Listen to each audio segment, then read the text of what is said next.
mag-post dahil sa dami ng ginagawa mga bakla, bihira na makagawa ng video. Anyways mga bakla, for today's video, may gusto lang akong i-share sa inyo na alam ko makakatulong sa inyo. And syempre para sa ating mga bagets din. Lalo na mga bakla kung katulad ko kayo na medyo naaalarman at nangangamba na sa pagka-addict ng ating mga anak sa kanilang cellphone. Yung tipong bawat kibot cellphone. At ang mahirap doon mga bakla, sa sobrang dami ng ginagawa nating mga nanay, hindi na natin monitor every minute kung anong pinanonood at ginagawa ng ating mga anak sa kanilang mga cellphone. Gaya na lang ngayon mga bakla, pamilyar ba kayo doon sa tungtong sahur at saka tralalelo tralala? Ako talaga bakla nung una, aminin ko sa inyo, hindi talaga ako pamilyar doon. Kaya lang dumating ako sa point na naririnig din ako kasi every time nagagamit si tanta ng cellphone at nanonood siya, yun ang naririnig ko, tungtong sahur at tralalelo tralala. So kaya ang ginawa ko, tinignan ko yung cellphone ni tanta at chinek ko kung ano ba yung pinanonood niya na yun kasi paulit-ulit yun at yun na lagi ang pinanonood niya. At bakla nung chinek ko kung ano yung tungtong sahur at saka tralalelo tralala na yun, eto pala yun.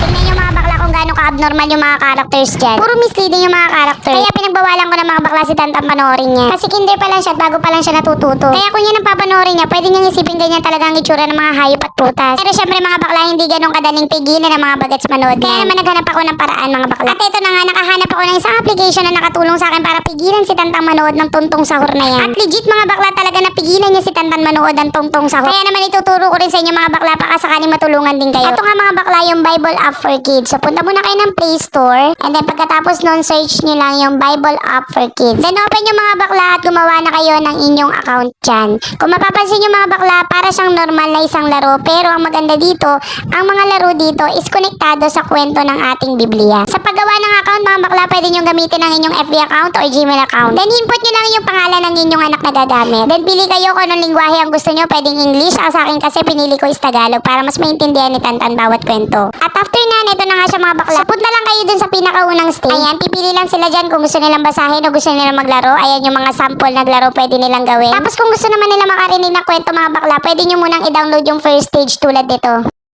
Ang unang lalaki at babae, sina Adan at Eva, nakatira sa isang magandang hardin na nilikha ng Diyos para sa kanila.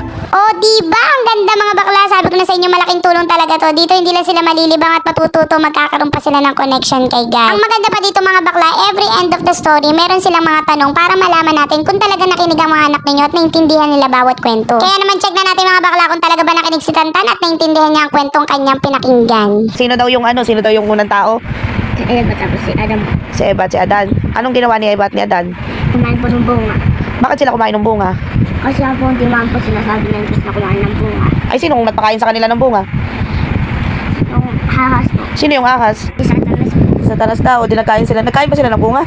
Opo. Bakit, ano sabi sa kanila nung ahas? Bakit sila kumain ng bunga? Sabi nyo, huwag kinain nyo yan. Ang babago isip nyo. Makakatulad nyo ng isip ng ano.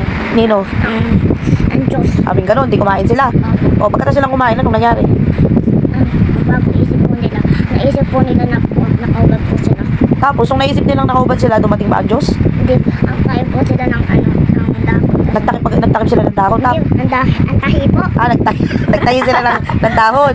O, tapos, Tapos po. anong ginawa nila doon sa tinayan ng dahon? Sinuot po nila. Sinuot nila, ginawa nilang damit. O, tapos, Tapos sabi po ng haha.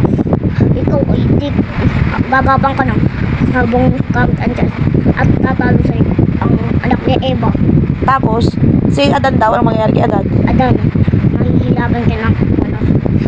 Wanap ng makakain mo.